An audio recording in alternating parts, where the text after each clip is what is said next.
Hi, folks. Welcome to another episode of Counsellor Convos. Now, for those who don't know me, I'm Sheila McMahon. I'm a registered mental health counsellor, and I'm very excited about the guest that I have today. And I'm going to invite my guest who's doing jazz hands. Okay, you can watch this. You can see us in person on the YouTube channel, or if you're listening to us, he's doing the jazz hands. Please feel free to introduce yourself in however way you want to. Welcome. Fantastic. Good morning, Sheila. Great to connect with you. And thank you for inviting me onto your podcast. So I'm Phil Oldershaw, broadcaster, presenter, host, creator of Birmingham Pride. I have a company called Pose Events and an array of other things that I get involved in. But I'm a serial networker in the city as well. Fantastic stuff. So you're obviously very passionate about Birmingham. I love Birmingham. It truly is a passion of mine. I've lived in it pretty much all my life. I've been and worked away in different places, but I always come back to Birmingham. And Birmingham is just such a beautiful, multicultural city. It's got its own accents. It's got its own slang and terminology. All right, Bab, how am you? There's all sorts of things that connect people to Birmingham. And it's one of those accents you recognise all over the world. But I'm very proud of that. And thank you to Stephen Knight, who's helped put Birmingham back on the map a bit more with things like Peaky Blinders, etc. Absolutely. Do you know, Phil, going straight into this, isn't it interesting how you mention accents? And I remember when I did my acting training, so I would have went to drama college many years ago, and I was Yes. told that unless I lost my accent, I wouldn't get anywhere. And here's the irony as a counselor now, I think it's so important to be authentic and to celebrate our accents. Would you agree with that, Phil? Completely. Do you remember there used to be a time with television when nobody had an accent? It was very non-specific, and you'd be Yes, like, no idea what we class as the BBC voice. Welcome yes. to the BBC, and other platforms are now available. But yeah, accents were unheard of. But now, you think of things like Big Brother and all sorts of different shows where they've had recognizable accents that you connect to, and you're like, oh, that's such and such, or that's, yeah, Yeah, it's beautiful. it is. It's absolutely beautiful. So, for the listeners, I met the wonderful Phil a couple of weeks back on BRMB radio when I was delighted to be his guest, and we were talking about my recent launch, my second book, and we were reading our poems, and we were talking about mental health. And Phil, fair play to you because you opened up a bit actually while we were chatting, and doing stuff like that is so important when it comes to mental health. But first of all, Phil, I'd love to know a bit more about your story. For example, where you were born, where you grew up, just a little bit more of your backstory, if you don't mind, Phil.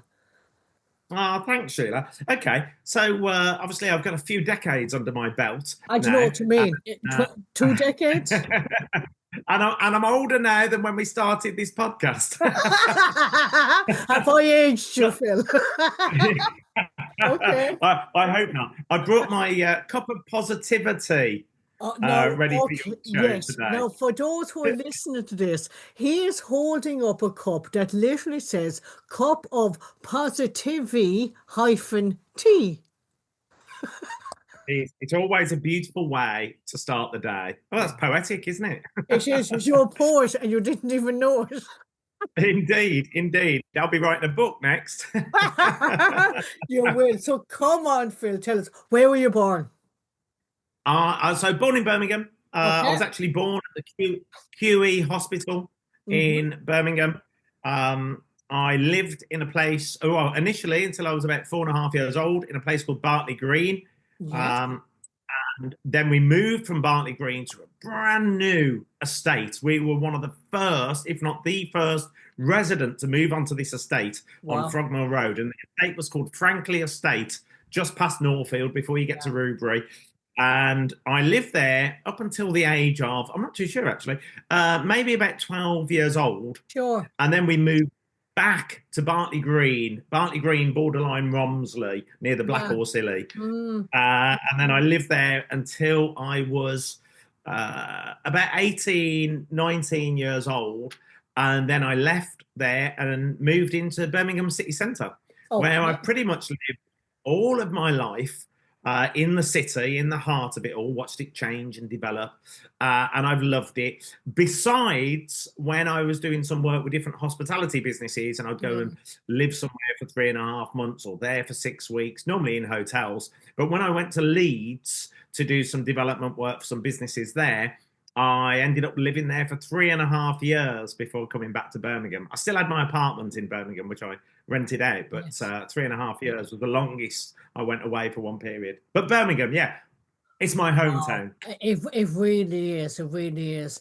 And just growing up in Birmingham, what was that like? I mean, obviously, you were first to the estate. Did that kind of set you up ahead, kind of? Because sometimes if you're new to an estate, sometimes people have to fit in, or maybe not. I don't know. What was it like? Right, well, if you think being the first one in, I was probably 4.5, 5, but many of the people that were moving on to that estate had kids. That was the whole thing. So yeah, I suppose it did give me a real good grounding and belonging to that area, and somewhere where I was able to make friends. We used to go and play on the building sites and all sorts of things as they was developing it across the estate. And yeah, it's very much a place that I called home. I had lots of great friends. I was very popular Yeah. at school, high school. I connected well with people, and I really enjoyed my childhood. And I have very fond memories of Frankly before moving back to a different part of Bartley Green. And actually, weirdly, when we moved back to Bartley Green, I realised that I didn't get to know that many people there because I still went to the high school at Frankly. It was called Frankly Community High School back then. I think it's now called Balham Wood, part of King Edward's Trust or something like Okay. that now. Yeah, because they all sort of amalgamate and they have these, schools together, fall under a whatever. But yeah, so it's changed names now. But yeah, I still used to go back to school there. And it's Mm. interesting, actually. I digress with this story, No, but I used please, to get just go money for it. Yeah. from mum to buy me lunch at Is this school. Annette? When you mentioned mum. A net, yeah, stands in between two goalposts. A net. Yeah, yeah. Okay. Yeah, I used to get money from mum to buy some lunch, buy some drinks, and catch the bus home.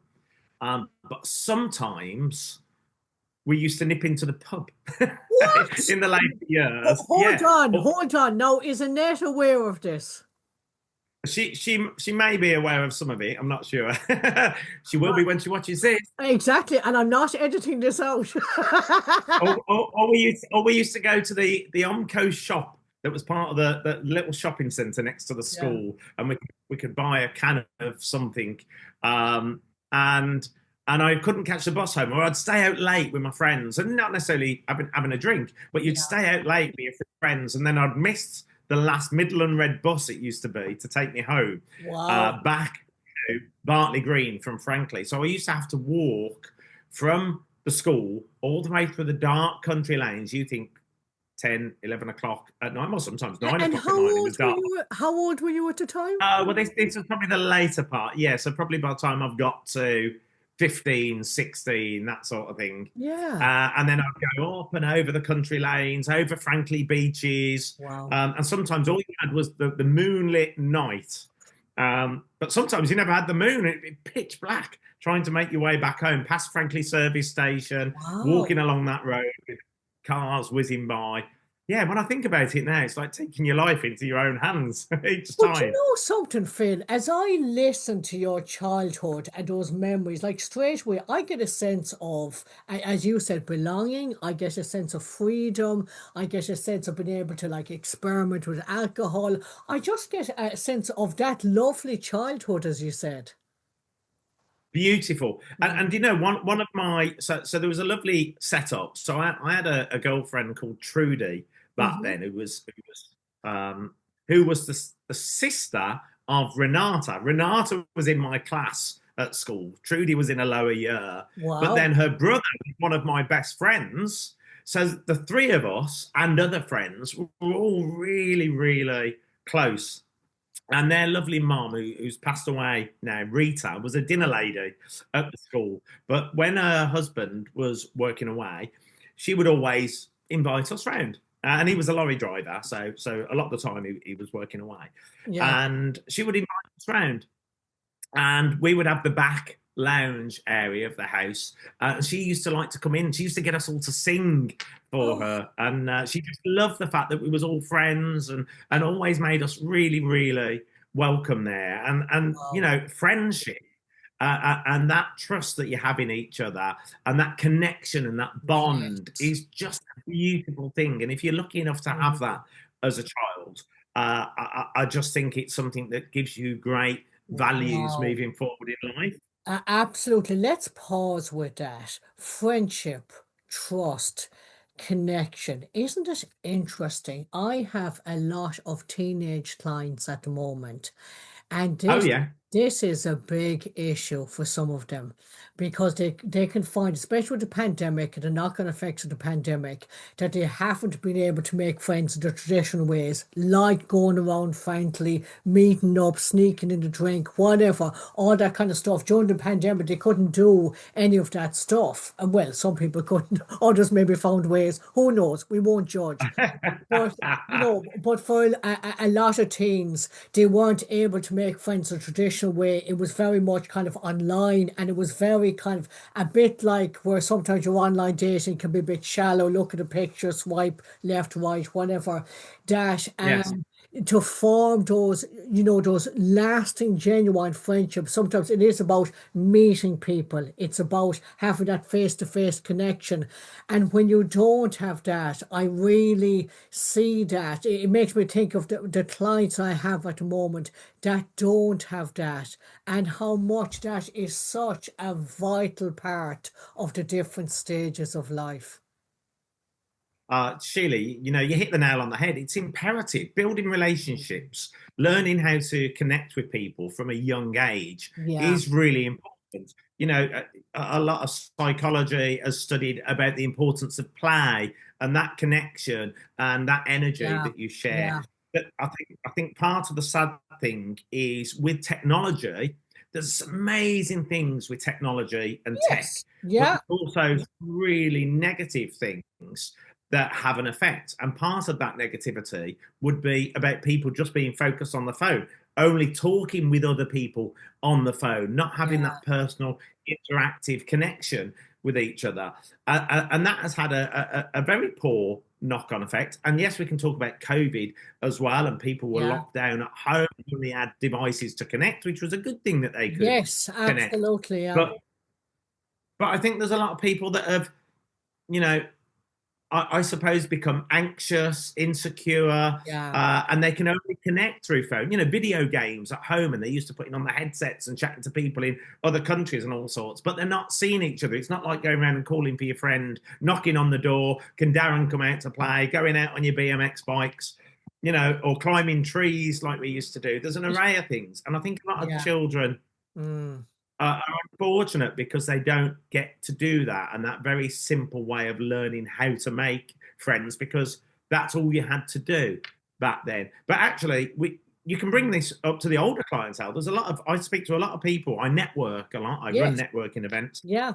and I speak to a lot of people in business, and a lot of the younger generation that come into the work as well all want to work from home, and a lot of them are not very sociable, and Yeah. they struggle with that interaction because they're just not used to it. Yes. And some of the advice that I give to clients that I've worked with, or just people that I network with, Yes. is it's your responsibility to get these members of staff to come in, to help them to interact with other Yeah. members of staff, Mm.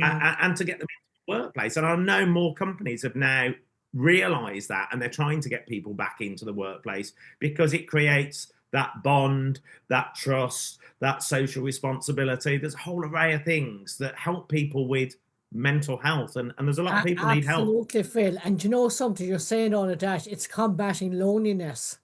there's a lot of people that, oh, this is great working from home, and then the boundaries get mixed up, the routine get mixed up, they're mixing household chores with work, they're trying to do everything, thinking this is great, and then a lot of times they're lonely, and they're thinking, how did that all happen?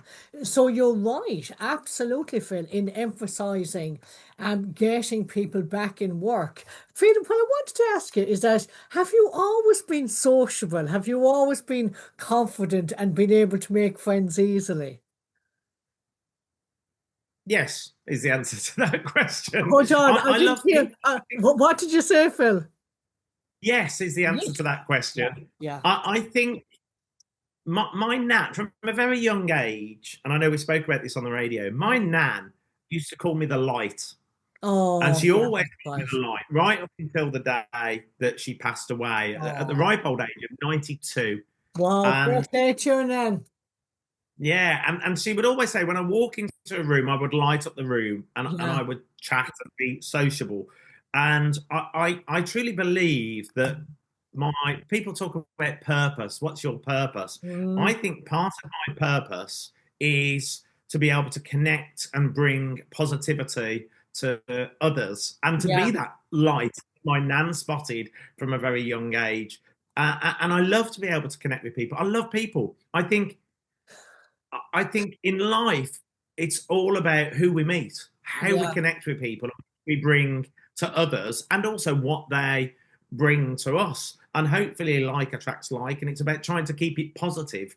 But yeah, is the answer to that question. I think I've always. Absolutely, Phil, and I love that. I can hear that your natural personality. I could definitely see why your nan called you the light. I mean, certainly when I went to the studios a couple of weeks ago, straight away, just your energy, and we just bounced off each other just straight away, just having a laugh, having a great chat. And then you mentioned that very important thing about purpose. Do you think it's really important for people to have a purpose? I think it is important, but I think sometimes people are struggling to Mm. find what their purpose is, and Yeah, then put a lot of pressure on themselves trying to yeah, find what that purpose is. And sometimes it's not always easy to see what our purpose is. And actually, Sheila, I think if I'm honest about it, I want to rewind slightly to being at home and being lonely. sure. I connect with people such a lot, but when I work at home, I feel lonely. If I'm on my own, I feel lonely. I would rather be in an environment where there's people. Maybe it could be called nosy as well, so I can see what's going on. But no, I get lonely. And my partner works away a lot, travels here and there. So often I'm at home. Fortunately, I've got my beautiful dog, Dylan, Oh, but you still get lonely. So I talk to the dog. I'm sure many dog owners do. You have conversations with your dog, and you get to the point where you're answering on behalf of the yes. dog as well. So sometimes I'll be talking about taking for a WALK, and then and they'll just look at me and I'll say, "No, come on, this is what we said." No, you did say that. You were telling me. And you start having this conversation, and you think, "Gosh, if anybody could see me now, I'm going to look a little bit crazy." But yeah, so number one is, yeah, working from home Yeah. can make you feel a bit lonely, but then purpose. So Yes. Mm. I think I've lost my direction. And funny enough, I was chatting to a very good friend of mine. I was at an event for the Lord Mayor's charity Mm. last night, and it's another fellow presenter, broadcaster, host, very well connected person in the city. And we had a similar conversation and we had identical energy, which is sometimes when you network and you present and a lot of people know you in the city, they build you up and they put you on a pinnacle. Okay.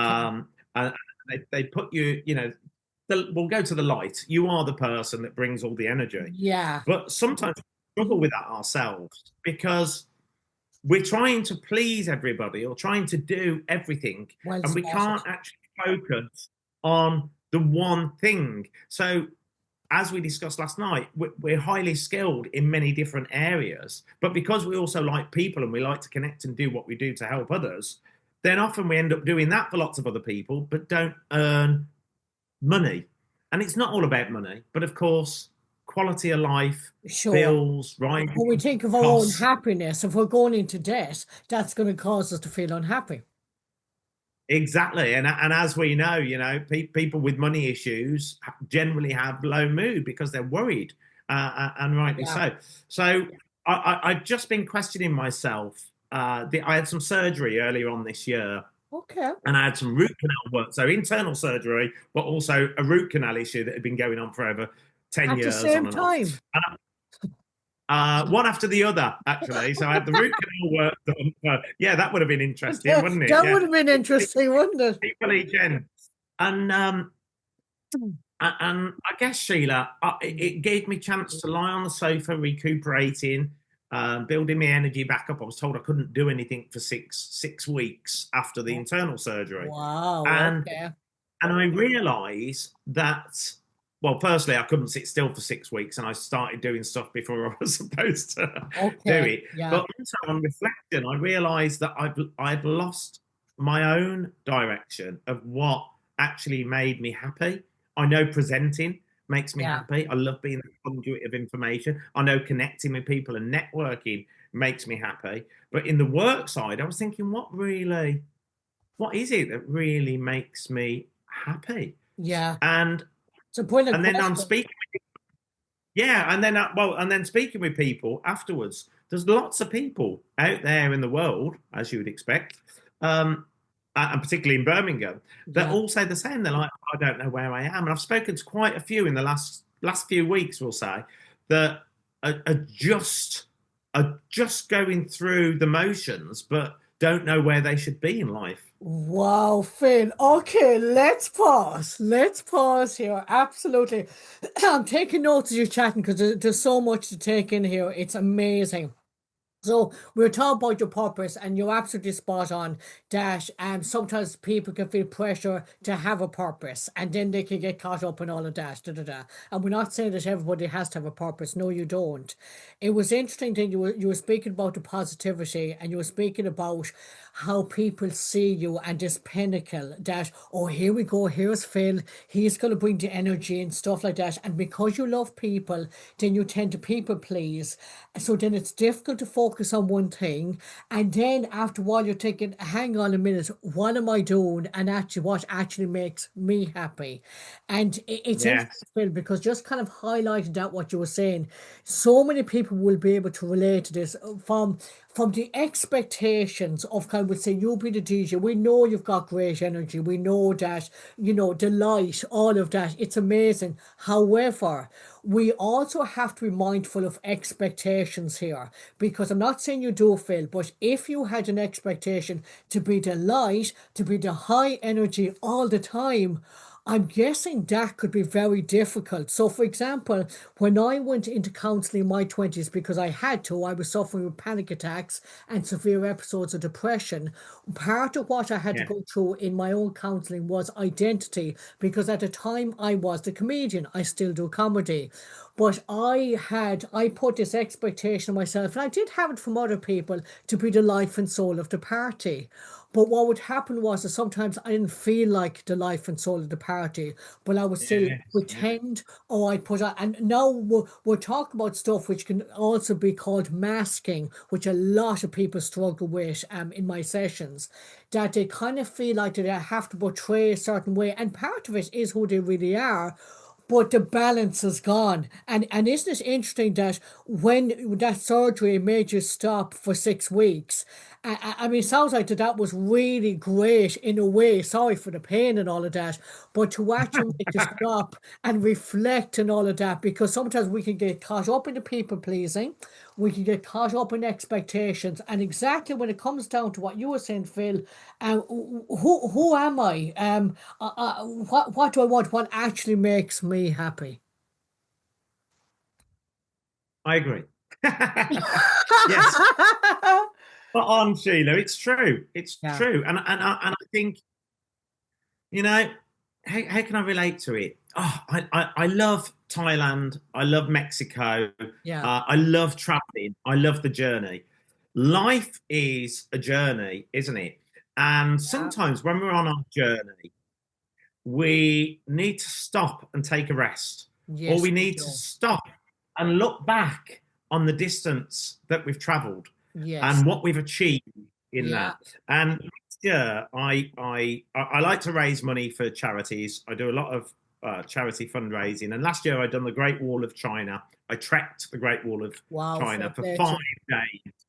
We'd done the stuff where we needed guides and permission by the Chinese government, and we'd done yeah. some of the well-known that you see tourists doing. But it was 65 kilometers of up and down and up and down. But one of the most beautiful things that I remember doing, and much of the trip was beautiful, but it was when we first started, day one on the wall, and we had some guides with us, and we were walking through this sort of jungle, and then we was up the top of this valley looking down onto lakes and train tracks in the distance, and we were so high up, and I was like, wow, this is beautiful, but where's the wall? And we got to a stage where we went through these sort of, the trees opened up, and then we come into this open area, and there was bushes and things, and then there was this bit of wall, and I thought, and they said, oh, we've got to go over this. And I was like, oh, right, we've all got to climb over this wall. And it was quite high to get up onto.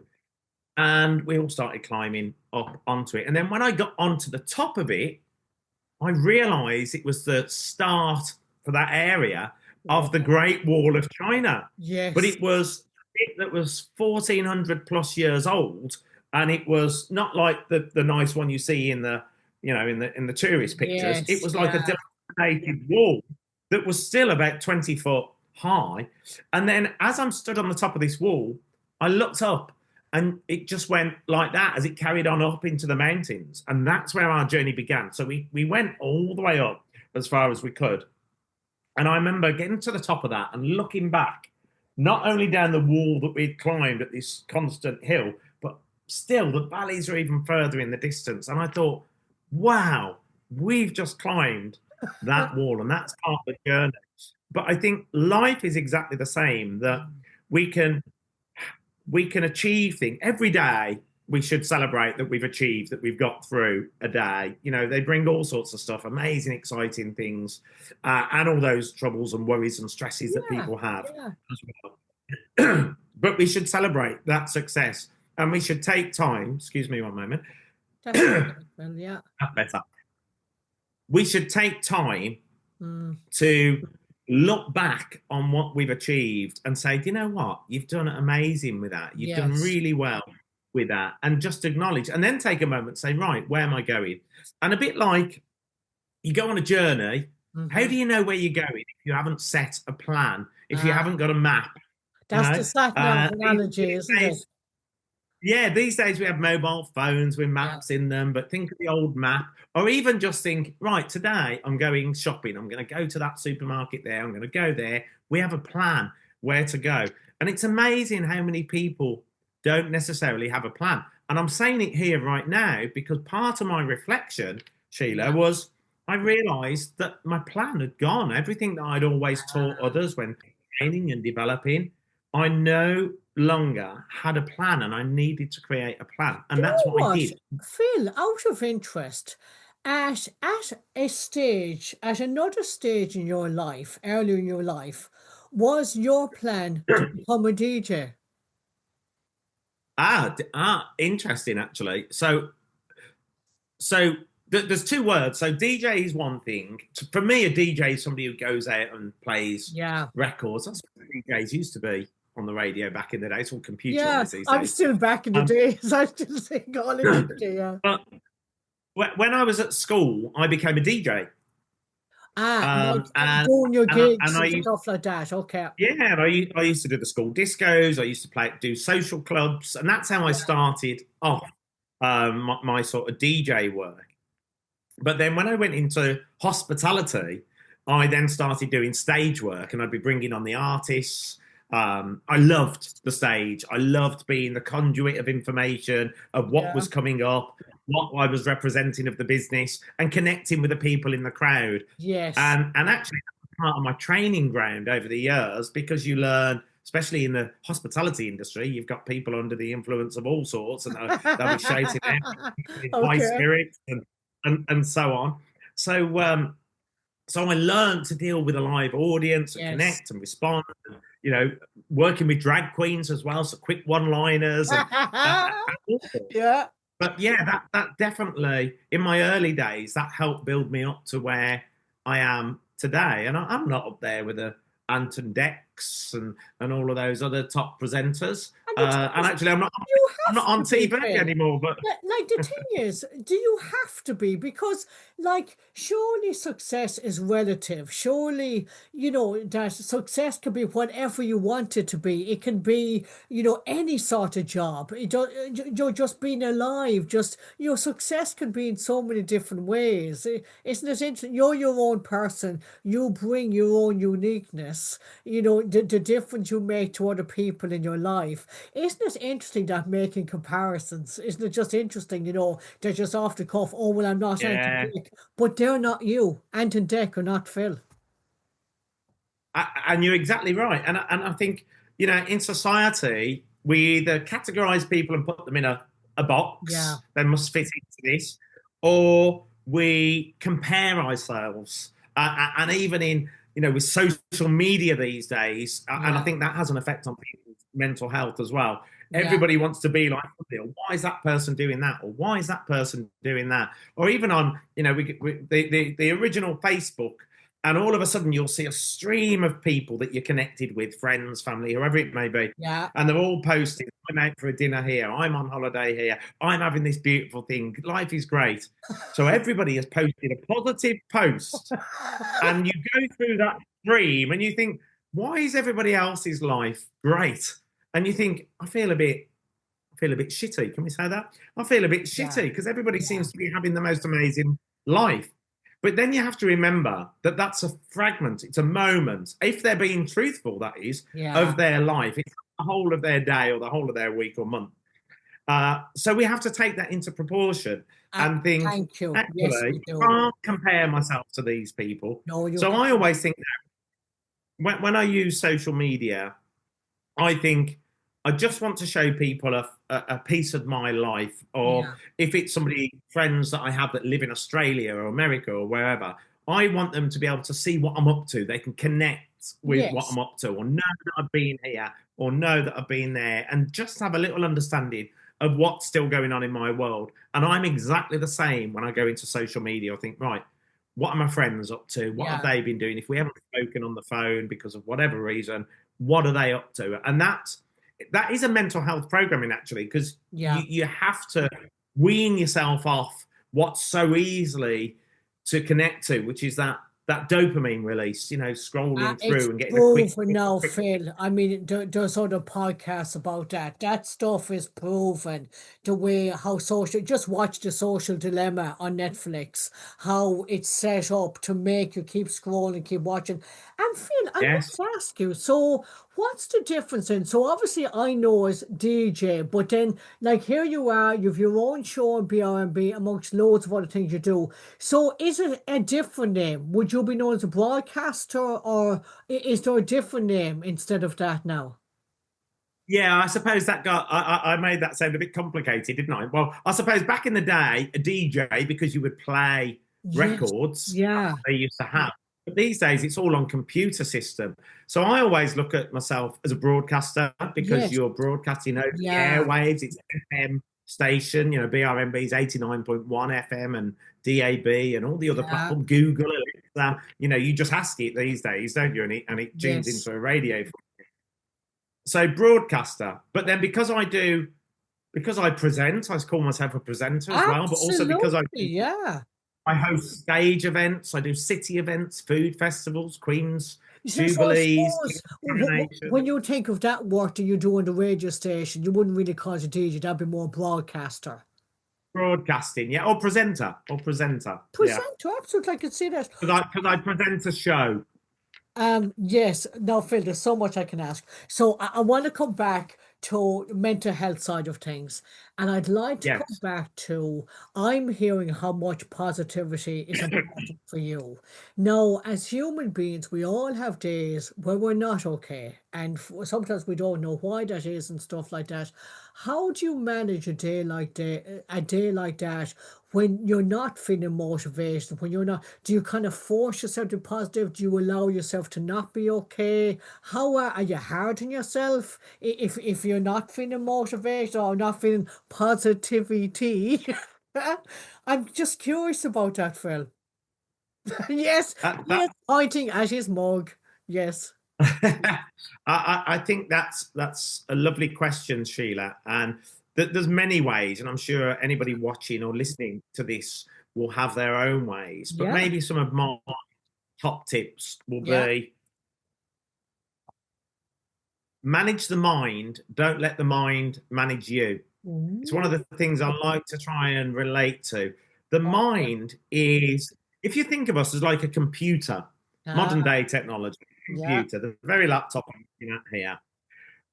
The mind is what we put into it. It's what we learn. So the mind is a hard drive, Yeah. and a hard drive is purely programmed by us, by Yeah. what we see, what we hear, what we smell, what we taste, And what we outside experience. influences as well, Phil, as we're growing up, people projecting their beliefs, their behaviors, they all mean well. Some of it will be great stuff, some of it won't be serving us well at all.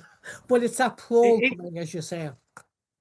exactly. And a lot of what we're programmed on from a young child, let's be realistic, boy, girl wears pink, boy wears blue. Well, why can't Yeah. a boy wear pink? Yeah. But all of the simple things from when we're younger, Yeah. and the sensible ones, don't touch that, it's too hot, you'll burn yourself, or keep Yeah. away from the fire.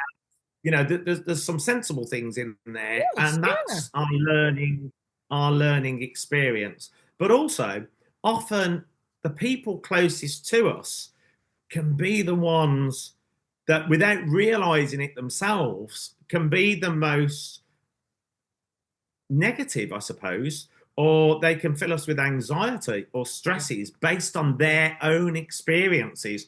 And I've got some amazing friends in my Oh, life, amazing friends. And some of them, sometimes I'll talk about things and they'll say, oh, no, you can't do that. Or, oh, you yeah. shouldn't do that. Or, really, are you crazy? Because it doesn't fit into their comfort factor, Spot on. because they would Spot do on. something else. Yeah. And, and often when people talk to us, they're talking about their own feelings or experience or how that would connect with them. Whereas we're completely unique and we've just got to Yeah. shoot from the hip. And as long as it doesn't upset anybody else, you know, we should be doing Do you know what, Phil? whatever we want. Sometimes we make choices and we might upset somebody else. But as long as we're coming from a good place, because if you think of that programming, Yes, if you think of yes. like I would be brought up in the Catholic religion, that wouldn't have been a choice, there would have been an expectation. Now, if I decide I don't want to follow that religion, I might upset somebody else. But at the end of the day, it's my birthright to have my own choices and to have my own kind of choose what feels right for Exactly. me. So I think yes, I think it goes back to the people pleasing. You can never guarantee that you're not going to upset somebody, but however, you're not responsible for that. That if you come from a good place and your intentions are from love, if they see that as an offense, so go back to your example, Phil, when somebody says, "Oh, you can't do that," because they wouldn't do it. If you then say, "Well, I'm still going to do it," and they take offense to that, that's their problem, not yours. True. Yeah, it's about being your true, authentic self, isn't Yes. it? And as long as what you do, you know you're not intentionally trying to upset anybody, but this Yeah. is your path, this is your Yeah. chosen life, and that's what's key. Absolutely, and that authenticness, that we go back to the what we talk about the accent at the very start of this podcast, about being real. And isn't it funny because a lot of difficulties I find with clients, and I would have had myself when I was a client, is an inner conflict when I want to do stuff, but society or something else is telling me I shouldn't be doing it. Do you know what I mean? So I find that with a lot of people, it's external factors and expectations and stuff like that that kind of gets in the way. I think the positivity is really important. I also think it's really important to have a balance. And I'm always banging on about this, Phil, about being okay with not being okay. That it is important that when you do have a down day, to sometimes you just need to go with it and almost ride that wave of depression and know that it will pass. If it's not passing, then you're going to see your doctor. Okay, but Yeah. I was going to say, Sheila, let's be realistic. We talk about the mind is programmed by Yeah. what we take in, experiences that we have, the outside influences, the stuff that we experience that we've made happen ourselves. But it can always be changed. We can always think new thoughts, and we can always, and this is the manage your mind, don't let the mind manage you. Yeah. When we hear that chatter in our head, we can say, no, Yeah. stop. I don't want to hear that. I'm going to focus on this, or I'm going Yes. to do that. I brought these because I thought they might pop up in conversation. I never told you. Okay. I do card readings. I used to do it more often on a page on Facebook. I'm looking at going back there because I keep being called back. The energy keeps calling me back. But I thought I'd show you 4 sets of cards. This was the first pack from this range that I got. So this one's called The Universe Has Your Back. Okay. Yeah. Then the next one, which order was it? Spirit Junkie. Okay. These are all by a lady called Gabrielle Bernstein. Okay. And then there's another Super Attractor. Wow. Okay. And then I brought you another deck. This is a separate one. And this is called Oracle Energies. Wow. Okay. In particular, if I go to, let's just go to my original deck.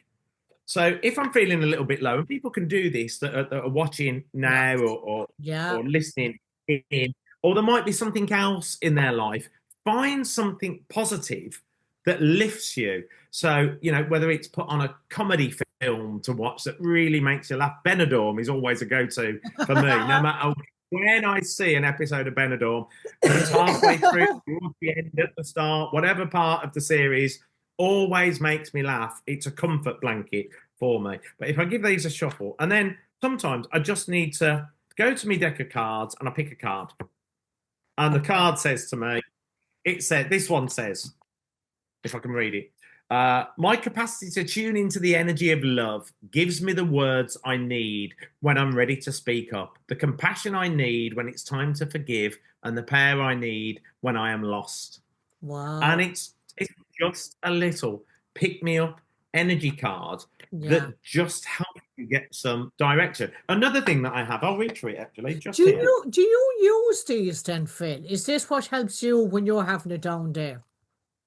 Spirituality. I'm very much. So you talk about Catholicism.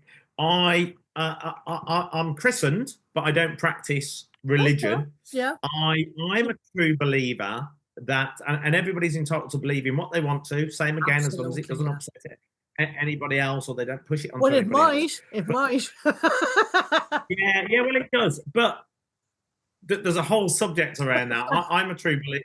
I think we have this conversation in the studio. I'm a true believer that religion is the middleman. Sure. And that actually, I believe there's something else. There's a power, there's an energy, there's a force. We can call it God. And most religions believe in the fact that there's a God.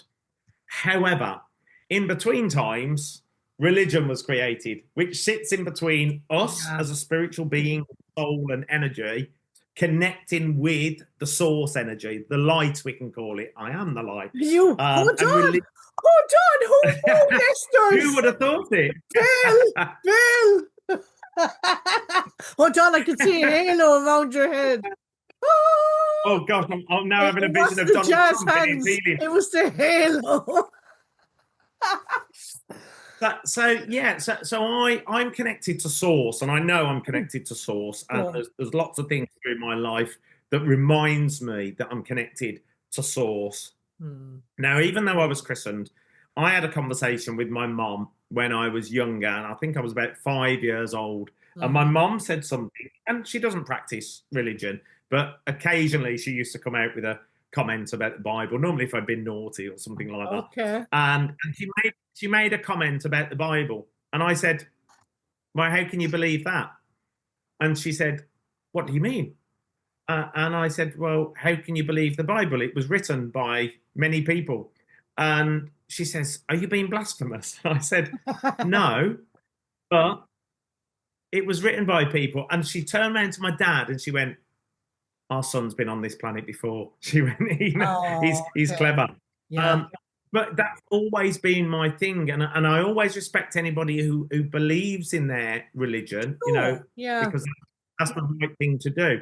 But for me, I miss out the middleman. I just go straight to the fair play. top. So I Yeah. always think I try and connect with source energy, and there's a lot of spiritual stuff that I do connected around Wow. just tuning in with source energy. But I also have this. I'll go back to what I was going to show you. So every day, this is my calendar. Ah, fabulous. Oh. And every day has a different message, a different Mm, image. And when I get up of a morning, I look forward to coming into the kitchen, pulling off yesterday's one nice. to look at the new one for the day. And Thursday, April 23rd, you'll know when this was recorded. Yes, we do. It Yeah. says, I am willing to learn. The more I learn, the more I grow. But let's just Wow. think about that one message alone. Yeah. When we learn, Mm, when we give ourselves the ability to experience something new, whether we learn to ride a bike at a younger age or an older age if you haven't learned, whether we learn yeah. to swim, whether we learn to drive a car, whether we learn to do mathematics, whether we learn in a new job because we've just been fired after 29 years in a previous job, Yeah. and we've got that fear, that excitement of learning. And the more we learn, the more we grow. And I think what we have to remember in life is that it's about opportunity. And Yeah. part of our mental Hmm. healing is about not being afraid to do things. And often, you Yeah. know, fear takes over people, whether it's a new job or relationships, or scared to talk about something that's been troubling you, or scared to, a lot of people that get into debt, we mentioned debt. Yeah. A lot of people that get into debt are scared to look at the money, or scared to talk to the bank, or scared to talk to whoever they owe the money to. And it just tumbles and tumbles when Yeah. actually you embrace it. And that's the same as, the more we learn, the more we grow. If we don't Wow. ask the question, you'll never know. Do you know what? I think that's a perfect thing to end on. The more we learn, the more we grow. Phil, I mean, I'm just sad that our time has come to an end because I could just chat with you just forever. Some fabulous tips, and there's so much we touched upon there. Thank you for sharing your tips as to kind of what keeps you going. Yeah, and just kind of keeping it real and sharing you, which is just wonderful. You are a natural light. There's no doubt about it, Phil. And I'm so pleased that you have come into my life. So thank you very much I, for taking the time. Listen, if people want to get in contact with you, Phil, how do they get in contact with you? What's your social media links or oh if gosh, that's a good one. yeah, So on Instagram, I'm Phil Oldershaw official. So it's PHIL and then OLDERSHAW. And they can spell official, I'm sure. Phil Oldershaw official. It used to okay. just be Phil Oldershaw, but somebody stole my Instagram account, and What? I had to create a new one. It happens. It happens. I'm It, told it's it, a very common thing that happens. okay. Yeah, so they're welcome to connect with me on there. And yeah, besides that, I'm on LinkedIn. If they're business people, Sure, they can connect with yeah, me on LinkedIn, Phil Oldershaw. And just drop me a message and say you heard the podcast. That's yeah, always lovely. And I'm sure when you share the podcast, please do tag me in on LinkedIn or yeah, collaborate, as other things now. It'd be yeah. lovely to I, see that I, as well. I I, just want to say thank you for you, Sheila. oh, You when somebody reached out to me and said, it was Steve actually, and said, I've got this brilliant lady. She's a comedian. She's a mental health practitioner. She's written a poetry book as well. And I was like, wow, she does so much. Would you like her on the show? And I said, she sounds exciting. Let's get her on the show. And as you said at the start, we connected beautifully. And now oh here yeah, we are. And that's exactly, we go back to earlier on in the conversation, getting out there, connecting with it people can is. change your world, can change your life. So, for any of the viewers watching or listening right now, just think about connecting with new people, networking, visiting Yes. places. Just stepping out of your comfort zone can change an experience and create things like this. Absolutely, Phil. Like a month ago, we didn't know that each other existed. Do you know what I No. mean? So it's incredible. Your life is amazing, you know. And for me, from a counsel point of view, I'm always going to encourage people that it's okay to not be okay and have your down days, you know. And then your other days, then, you know, to get out there as much as you can and to embrace so much in life. And a bit like what Susan Jeffrey says, feel the fear and do it anyway. I love that. Well, I'm going to connect to somebody you'll be familiar with, Ronan Keating. Life is a Oh, roller coaster, and you've life is just got a to ride it. roller coaster. Brilliant, brilliant Just stuff. gotta ride it.